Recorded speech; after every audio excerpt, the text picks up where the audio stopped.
একটা জিনিস তোমরা খেয়াল করেছো, বিজেপি জেতার পরে, মানে আমি যে এলাকা থাকি দমদম এরিয়ার মধ্যে থাকি, তো বিজেপি জেতার পরে আমার এলাকায় সেরকম কোনো টোটো চলাচল করছে না, রাস্তাঘাট মোটামুটি একটু ফাঁকা।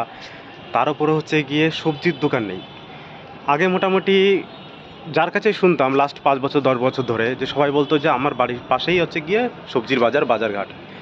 কিন্তু তার আগে ছিল মোটামুটি 1 কিলোমিটার 1.5 কিলোমিটার দূরে দূরে একটু বাজার ছিল। এখন যার কাছে শুনতাম আগে যে আমার বাড়ির পাশেই হচ্ছে, সামনে হচ্ছে গিয়ে বাজার, সবজির বাজার, মাছের বাজার। কিন্তু ইদানিং সেই জিনিসটা দেখা যাচ্ছে না। রাস্তা মোটামুটি ফাঁকা সব জায়গাতে, না ভ্যানে কোনো সবজি, না যেখানে সেখানে মাছের দোকান। তো একটু অসুবিধা হচ্ছে সবারই।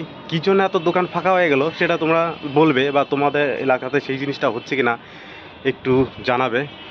আমি দমদম এরিয়াতে থাকি, এইখানটা তো পুরোই ফাঁকা। সকালবেলা সবজি টবজি কিনতে গেলে বেশ অসুবিধাই হচ্ছে। কিছু সংখ্যক দোকান আছে, একটু দাম দর একটু বেশি হচ্ছে, কখনো কখনো কম হয়ে যাচ্ছে। কিন্তু যে জিনিসটা আগে লোকে বলতো যে আমার বাড়িটা বা আমার ফ্ল্যাটটা হচ্ছে গিয়ে পুরো বাজারের উপরে, মানে তখন পুরো রাস্তায় ধরে চারিদিকে বাজার থাকতো, শুধু দুদিকে বাজার থাকতো, মাংসর দোকান, মুরগির দোকান, এবং হচ্ছে গিয়ে সবজির দোকান। বিশেষ করে সবজিগুলো ভ্যানে করে আসতো, দূর থেকে আসতো, তারা এসে সকালবেলা এসে বিক্রি টিক্রি করে বিকেলের মধ্যে চলে যেত। তো সেই সব দোকানগুলো এখন আর দেখা যাচ্ছে না, কী কারণে জানি না। বিজেপি সরকার আসার পরে তারা ভয় পাচ্ছে না তাদের থেকে টাকা বেশি তুলবে, কী কারণে জানি না হঠাৎ করে। দ্বিতীয়ত, হঠাৎ করে কলকাতা শহরে দেখি লোকসংখ্যা কমে গেছে, জানি না সেটাও বা কী জন্য। সবার মুখে আগে শুনতাম যে জনসংখ্যা এত বৃদ্ধি পাচ্ছে, লোকে কি করে খাবে। একটা কাজের জন্য 10 জন লোক অ্যাপ্লাই করতো, কিন্তু সেইখানে দেখতে পাচ্ছি এখন লোকজন ফাঁকা। হঠাৎ করে একটা সময় মনে হচ্ছে যে পশ্চিমবঙ্গে যে জনসংখ্যা বেড়ে গেছে, সেটা হচ্ছে গিয়ে হঠাৎ করে একটা পয়দা হয়েছে, মনে হচ্ছে যে 18 বছর 20 বছর বা 25 বছর বাচ্চারা এসে হঠাৎ করে পশ্চিমবঙ্গে জন্ম হয়েছে, ঠিক আছে।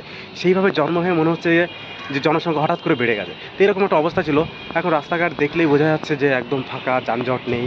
একটা রাস্তা পার হতে গেলে মোটামুটি 10 মিনিট আমাকে ওয়েট করতে হতো, বা সবাইকে ওয়েট করতে হয়। সেটা একটা রিয়েলাইজ করবে যে তোমাদের এলাকাতে হচ্ছে কি না।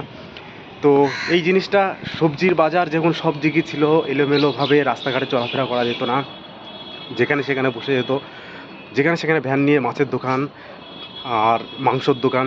তো সেই জিনিসটা এখন কলকাতা শহরে মোটামুটি সব জায়গা ফাঁকা হয়ে গেছে। তো তোমাদের এলাকাতে এরকম হচ্ছে কিনা একটু জানাবে, বা ফিল করবে যে সেই আগের মতো ব্যবস্থাটা আছে কিনা।